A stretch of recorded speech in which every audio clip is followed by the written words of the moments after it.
An object of height 5 cm is placed at a distance of 30 cm in front of a concave mirror. അപ്പോൾ നമ്മുടെ കയ്യിൽ ഒരു concave mirror ഉണ്ട്. Concave മിററിന്റെ ഫ്രണ്ടിലായിട്ട് എന്താണ് place ചെയ്തിരിക്കുന്നത്? ഒരു ഒബ്ജക്റ്റ് പ്ലേസ് ചെയ്തിരിക്കുകയാണ്. ഓക്കെ, അപ്പോൾ നമുക്ക് ഒബ്ജക്റ്റിന്റെ ഡിസ്റ്റൻസ് ചെയ്താൽ യു എന്ന് പറയുന്നത് -30 സെന്റിമീറ്റർ. മൈനസ് കാരണം in front of the mirror ആണ് പ്ലേസ് ചെയ്തിരിക്കുന്നത്. And the mirror has a focal length of 20. ഇതൊരു കോൺകേവ് മിറർ ആണല്ലേ. ഫോക്കൽ ലെങ്ത് സൈന് -20 ആണ്. ഇവിടെ എഫ് വരും. എഫ്, ഇത് പി, ഇത് C. First question, find the distance from the mirror where a screen should be place to obtain a sharp image. അപ്പോൾ നമുക്കൊരു image നമുക്ക് ഒബ്റ്റെയിൻ ചെയ്യണം. അതിനുവേണ്ടി ഒരു സ്ക്രീൻ എവിടെയാണ് വെക്കേണ്ടത്, ആ ഡിസ്റ്റൻസ് ആണ് കണ്ടുപിടിക്കാൻ. സിംപ്ലി വി ആണ് നമുക്ക് കണ്ടുപിടിക്കാൻ. ഓക്കെ, വി എന്ന് പറയുന്നത് എന്താണ്? Image distance, U object distance. അപ്പോൾ നമുക്ക് മിറർ ഫോമിൽ യൂസ് ചെയ്യാമല്ലോ. 1/f is equal to 1/v plus 1/u. So 1/v അല്ലേ കണ്ടുപിടിക്കാൻ, which is equal to 1/f minus 1/u, which is equal to 1/-20 minus 1/-30, which is equal to 1/-20 plus 1/30. അപ്പോൾ നമുക്ക് V എത്ര കിട്ടും എന്ന് വെച്ച് കഴിഞ്ഞാൽ വിയുടെ വാല്യൂ -60 സെന്റിമീറ്റർ കിട്ടും.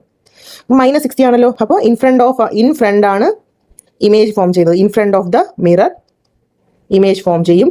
റിയൽ ആണ്, ഇമേജ് റിയൽ ആണ്.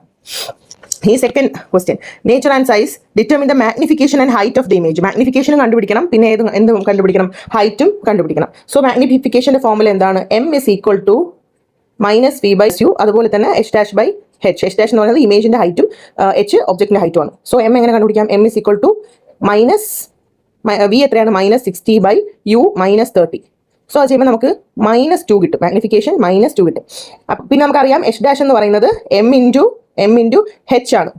സോ ഇതിൽ നിന്ന് നമുക്ക് h dash കണ്ടുപിടിക്കാമല്ലോ. h dash is equal to m എത്ര കിട്ടി? -2 കിട്ടി.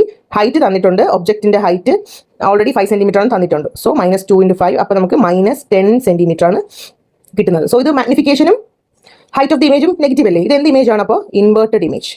അപ്പോൾ നമുക്ക് റിയൽ ആയിട്ടുള്ള ഇൻവേർട്ടഡ് ഇമേജ് ആണ് ഒബ്റ്റെയിൻ ചെയ്യുന്നത്. ഇവിടെ എമ്മും ഹെച്ചും ഒക്കെ നെഗറ്റീവ് ആണ്. ഇവിടെ മാഗ്നിഫിക്കേഷൻ എത്ര ടൈംസ് ആണ് നടന്നിരിക്കുന്നത്? മോഡുലസ് എടുക്കാം. എം എത്രയാണ്? 2 ആണല്ലേ കിട്ടിയിരിക്കുന്നത്. m 2 ആണ്. അതായത് 2 ടൈംസ് മാഗ്നിഫിക്കേഷൻ തന്നിട്ടുണ്ട്. എത്രയാണ്? 2 ടൈംസ് മാഗ്നിഫൈഡ് ആണ് ഇമേജ് എന്ന് പറയുന്നത്.